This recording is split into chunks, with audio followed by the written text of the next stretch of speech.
You stand on a stony ridge above a narrow pass, AD 1012. The iron is cold against your fingers.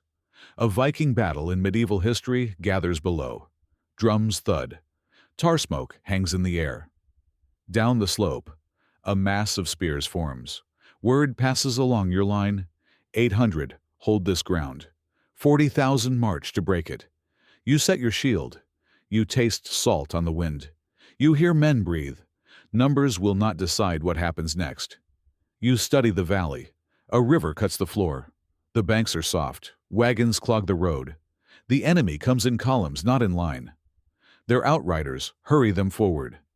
You count standards. You cannot count the men. You wait for the horn.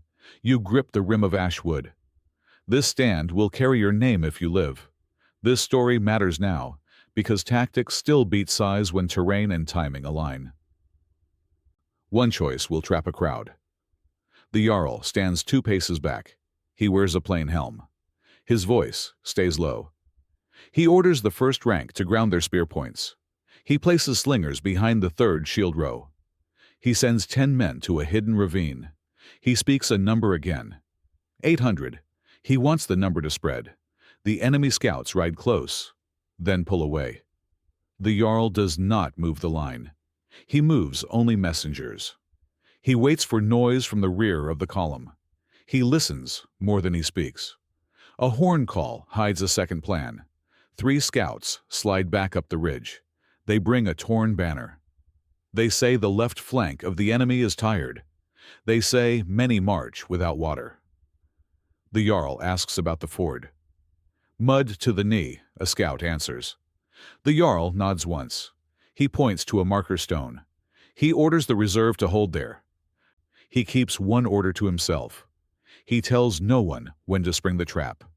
He wants the enemy to believe in weight and speed. He wants them to run. The pass looks empty, but it is not. The first enemy ranks reach the river. Officers shout, men push, some trip. The column bends. The road narrows. The front cannot turn to face the ridge. They think they see a gap. They push for it. The Jarl lowers his hand. Sling stones fall on packed helmets. Shields lift. Lines lose shape. The horn finally sounds. The first row locks shields. The second row drives spears forward. The third row braces. The ground shakes as the enemy surges. The ridge swallows the noise. Victory demands a cost none expect. 800 step in time. They strike the lead elements before the rear can deploy. The river takes those who slip. The mud holds ankles. The pass forces the mass into files. The Jarl watches for the moment when will breaks. He holds back his left wing. He lets the enemy jam their own center. He knows the count on parchment says 40,000. He wants the count to work against them. He wants fear to move faster than orders. He wants one brief window. Back to the ridge. The horn sounds again. The reserve still waits. The enemy commander pushes closer to the front. You feel the line tighten. The Jarl lifts his axe for the first time. He points at the ford. He is about to give the order he hid all morning. Do you step into the shield wall when it drops?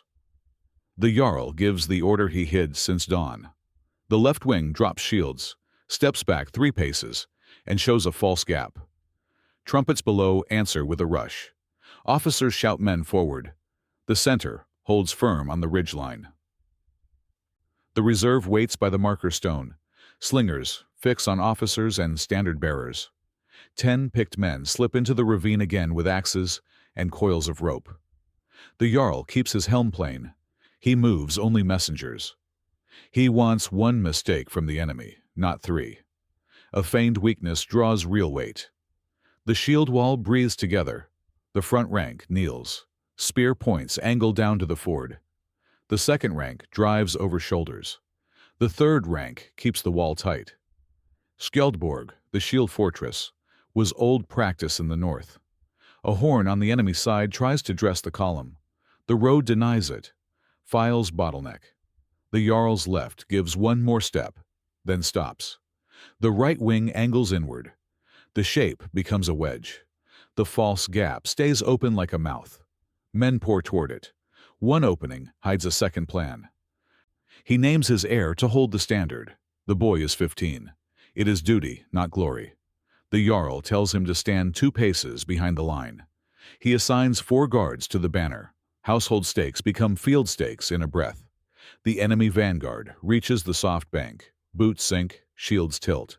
Slingstones hit helmets. Riders check their mounts. The enemy commander pushes forward. He believes the ridge will break. The Jarl counts to 50. He raises his axe once. The left wing drops again and turns. It looks like fear. Fear becomes a tool when timed. The enemy surges into the gap. The wedge snaps shut. The right wing steps left. Spears meet ribs and straps. Men fall into men. The river takes those who stumble. The Jarl sends the reserve downhill in files of 4. They hit the flank that still tries to deploy. The pass turns a crowd into a line. Orders from the rear cannot pass through shouting and mud. The Jarl rides 10 paces to the marker stone. He looks upslope. 2 ropes vanish into brush. A man there lifts a hand. The Jarl gives no signal back. Loose rock shifts once above the brush. He returns to the ridgeline. He orders slingers to target the 2nd and 3rd ranks now, not the 1st. He wants gaps to form deeper in the mass. The left wing, which showed weakness, now locks shields again. The right wing presses. The reserve punches and steps, punches and steps. The enemy standard lurches sideways. The boy with the Ravine banner holds it high. He does not move. The household sees him. The line steadies.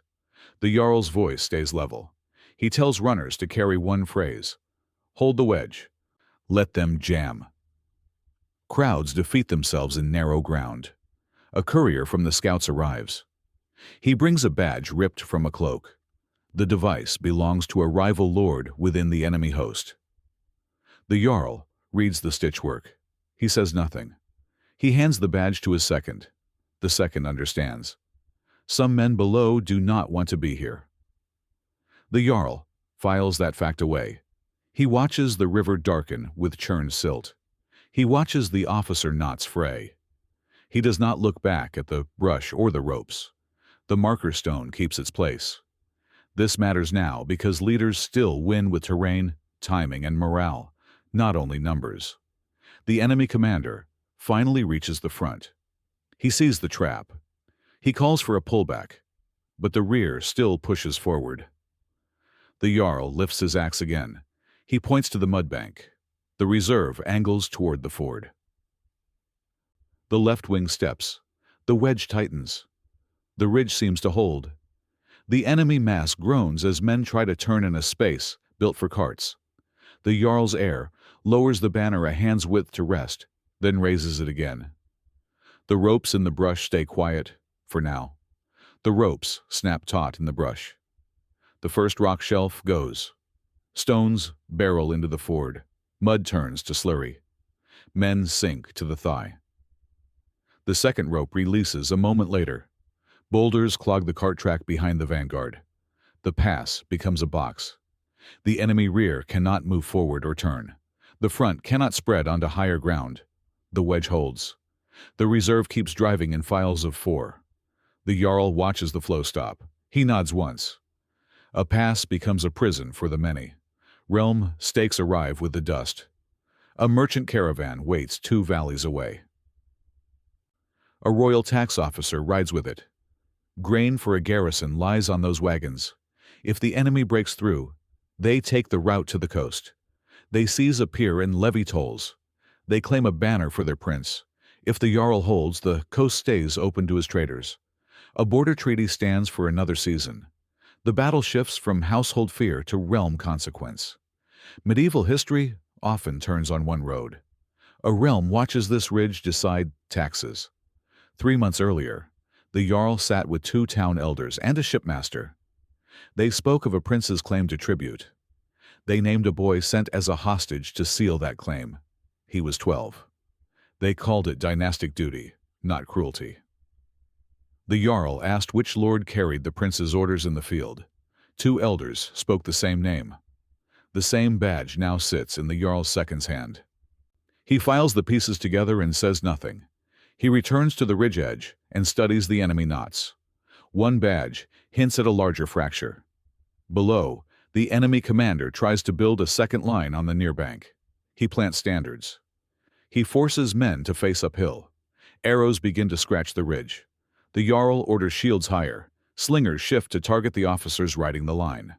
The boy with the Ravine banner keeps it steady. The household holds shape. The reserve angles left and checks the wedge. The Jarl sends a runner to the ravine. "No more slides," he says. "The road is closed now. He will not bury his own path of retreat." He keeps one door open and waits. A dust plume rises on the far ridge beyond the river. Not from the enemy. A tiny flag flickers. The color does not match any banner in the valley. The Jarl lifts his hand and shades his eyes. His second follows his gaze. The second nods. He knows the hill. He helped place a watch there before dawn. He also knows who promised to light that flag under one condition. The Jarl does not speak the name. He only watches the plume. The hill answers with a silent sign. The enemy pushes once more into the wedge. The right wing steps into them and stops. The left wing holds tight now and gives nothing back. Bodies pile at the ford. The river runs brown. Officers at the rear try to pull units back to the other bank. The rockfall blocks the cart road. The pass denies order. The Jarl tells his second to spread one phrase again. Let them jam. He does not order a chase. He wants the front to crush under its own weight first. He saves men for the next hour.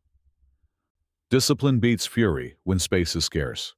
This matters now because nation-scale outcomes still hinge on choke points, morale, and timing more than raw totals.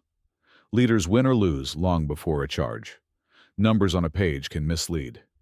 Terrain does not. One lesson repeats across centuries. An enemy knight rides hard toward the front. He waves a strip of white cloth at hip height, not head height. He turns it twice and drops his hand. The Jarl's second sees it. He grips the badge in his fist. He understands the pattern. He looks to the Jarl. The Jarl says nothing. He keeps his helm plain.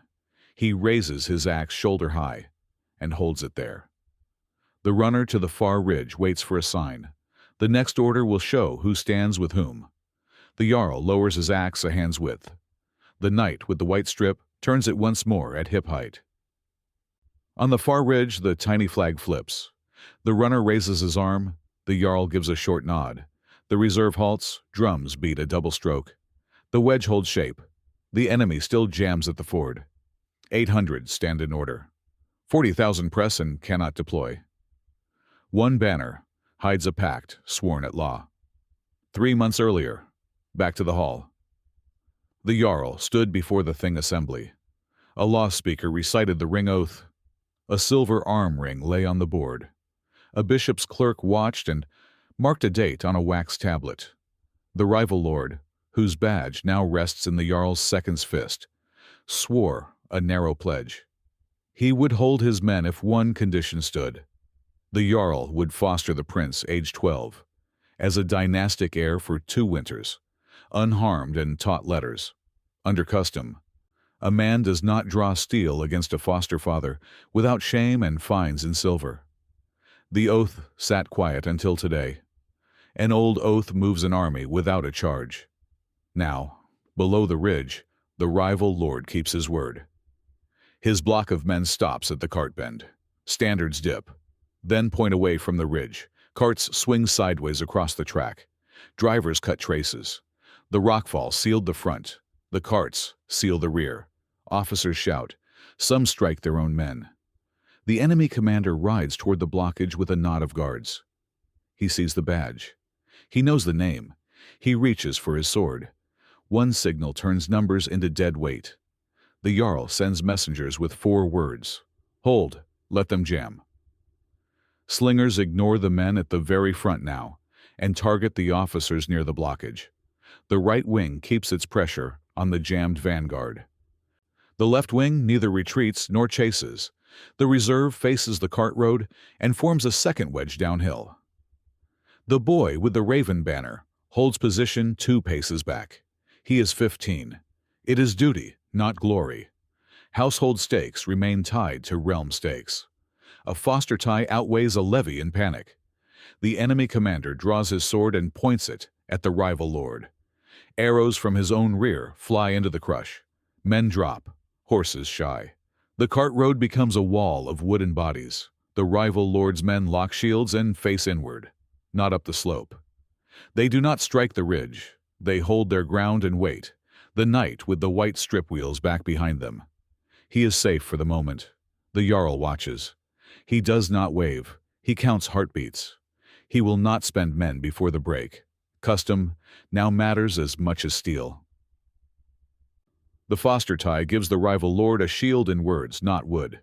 The ring oath gives the Jarl lawful cover to treat with him after the fight. Canon law frowns on forced levies raised under a broken truce day. The bishop's clerk will write that line. Officers who push now risk more than wounds. They risk fines, exile, and lost lands at the next assembly. Word like that moves faster than a trumpet. Law travels quicker than boots in a crush. This matters now because modern coalitions still split along duty, law, and family ties when pressure peaks. Leaders who prepare the legal ground change the field before steel meets flesh. Strategy begins long before a horn sounds. The Jarl lifts his axe to shoulder height. He angles the reserve toward the cart wall. He wants the enemy commander pinned between 2 jams. He wants the rival lord spared and bound by oath after the fight. He signals the slingers to aim at the commander's guards. The boy with the Ravine banner lowers it 1 hand's width, then raises it again. The allies' block holds. The ford boils. The pass roars. The badge in the second's hand. A new risk opens. The enemy commander spurs straight for the rival lord. If he cuts him down, the oath dies with him, and the cart wall may break. The Jarl must choose between the crush at the ford and the strike at the cart bend. He lifts his axe higher, then stills it. Which way does he throw the 800 now? The Jarl decides. He points his axe at the cart bend. The reserve wheels left and runs downhill in files of 4. The left wing locks harder at the ford. The right wing keeps the wedge tight. Slingers fix on the commander's guards. The boy with the Ravine banner steadies his grip. The pass shakes with boots and iron. Breath burns in throats. Mud grips ankles. The choice is made. One push decides who lives and who pays. The reserve hits the cart wall with a crack of wood and shield rims. Carts jolt, harness tears, men shout and jam tighter. The enemy commander drives his horse straight for the rival lord's block. His guards lean in with raised shields. Arrows snap on rims. The rival lord's men face inward and hold. The knight with the white strip vanishes behind them. The road narrows to a single lane of bodies. The Jarl's second leads the front file and rams a shield into a guard's knee. A gap opens. The Jarl keeps the axe high and silent. Silence can steer men faster than words. At the ford, the left wing absorbs a hard shove. Shields groan. Spear points flick and stick. The river pulls at boots. The wedge faces forward and gives nothing. The right wing takes 1 step and stops. Men in the enemy front slip on their own. Orders drown in noise. At the cart bend, the reserve drives again. Short steps, short thrusts, wood splinters. A cart tilts and traps a rider's leg. The commander's horse balks. A guard drags the reins and shouts. The commander wrenches free and kicks on. The commander risks everything to reach 1 man. The Jarl sees the lane open for a heartbeat. He lowers his axe and moves. He does not sprint. He walks with heavy steps through his line and into the reserve's rear. Men feel him pass and tighten their grips. The second shifts aside and gives him room. The Jarl raises the axe again at shoulder height. He points at the commander's standard and then at the rival lord's line. The reserve answers with 1 grunt. They step. Close work leaves no room to think. A guard smashes into the Jarl's shield. The rim bites his forearm. He drives the guard back with the boss and steps right. A spear nicks his mail. He turns the blade with the haft and hooks the spear down. The second shoulder charges the spearman and clears space. The Jarl sees the commander 10 paces away. The enemy's cloak is dark with mud. The blade is up. The rival lord stands inside his ring of shields, face set, chin low. He does not move. The battle narrows to a line 10 paces long. This matters now because leaders must choose where to spend strength when time is short. Triage wins wars. A right choice under pressure saves more lives than a late charge. Hard choices beat loud orders. At the ford, the left wing shoves once and resets. Bodies roll into the river. The right wing holds its step. The wedge stays a wall. The jam grows. Men in the enemy rear try to pull back, but the cart tilt pins them. The reserve grinds forward at the bend. The boy with the Ravine banner dips at one hand's width to rest and raises it again. The Jarl meets another guard. Steel rings. He turns the man's blade aside and steps through the opening the second makes. He can reach the commander if the line holds one more breath. The commander leans from the saddle and swings at the rival lord. The blade glances off a raised shield and chips wood. The rival lord's men shove inward. The horse skitters sideways and kicks a cart. The Jarl closes the last 5 paces. He hears his own breath. He hears leather creak. He smells hot iron and wet wool. He raises his axe chest high, not overhand. The second plants his feet and locks a guard's arm. 1. Strike here decides oath, hostages, and road. The Jarl steps into the swing. The commander turns his head. A guard lunges across the gap to block. The boy with the Ravine banner holds it steady, unmoving, as the ridge roars. The axe starts down. The axe lands first on a guard's rim. Wood splits. The blade glances and bites the commander's bridle. The horse rears. The commander drops hard onto the cart rail. He loses the sword. The second hooks a guard's arm and wrenches him down. The rival lord's ring tightens. Spears point outward. The commander tries to rise. The Jarl steps once and knocks him back with the shield boss. 2 guards scramble to lift him and freeze at spear points. The cart lane closes. One fall turns a crush into surrender. The Jarl raises his axe shoulder high and holds it still. He calls for the guards to yield. They back off with open hands. The rival lord keeps his block firm and silent. He does not strike. He does not move. He keeps the oath. The reserve widens the wedge at the bend and pins the last mounted men. At the ford, the left wing shoves once and stops. The right wing locks. Slingers lower slings. Horns fail to answer. Men in the enemy front drop shields and sit in the mud. The river carries those who still try to force the crossing. The Jarl gives a flat order. No chase beyond the ford. Discipline finishes what fury began. Dusk. The pass goes quiet. 800 still stand in ranks. Standards lie in a row on the cart track. The boy with the Ravine banner brings it to the Jarl. His hands shake. He is 15. It is duty, not glory. The Jarl sets the staff upright and tells him well done. He turns to the rival lord. He names him by his oath name. He says the foster tie holds. He offers terms under canon law and thing custom. Ransom for the commander, safe conduct for the rival's men, and winter grain for the hostage prince as a dynastic heir. The rival lord nods once. He sheathes his blade. He orders his men to stack shields. One oath ends a levy without another charge. Night. Fires line the ridge. Water runs in buckets. Burial details work by torchlight. The bishop's clerk writes the names. The law speaker records fines for those who broke truce day. The Jarl sends riders to the caravan 2 valleys away. The grain moves at dawn under guard. The pier stays open. The coast road stays safe. 6 weeks later, Thing Assembly.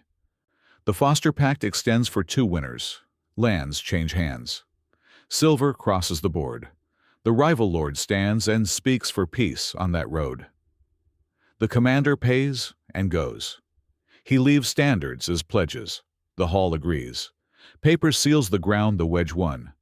Scribes take the number as they hear it. They write 800. They write 40,000. They fix it in ink. Traders carry the tale to the coast. Scalds set it to verse. The ridge, the ford, the cart wall, the oath, each part becomes a line. Medieval history keeps the lesson. Terrain, timing, and law beat raw totals. This matters now because numbers still distort judgment, while prepared ground and firm duty still decide outcomes. The road stays open because one leader chose where to spend strength. Stories travel as fast as fear once did. You stand again on the ridge at first light. You feel the pit in the stone where a cartwheel struck. You smell cold tar and wet wood. You hear only wind where horns once cut the air. You ask yourself a last question. Would you have spared the rival lord to keep the oath and the road? Remember this line. Space, order, and duty beat size. If you want more battles told this way, subscribe, and tell me in the comments whether the Jarl chose right.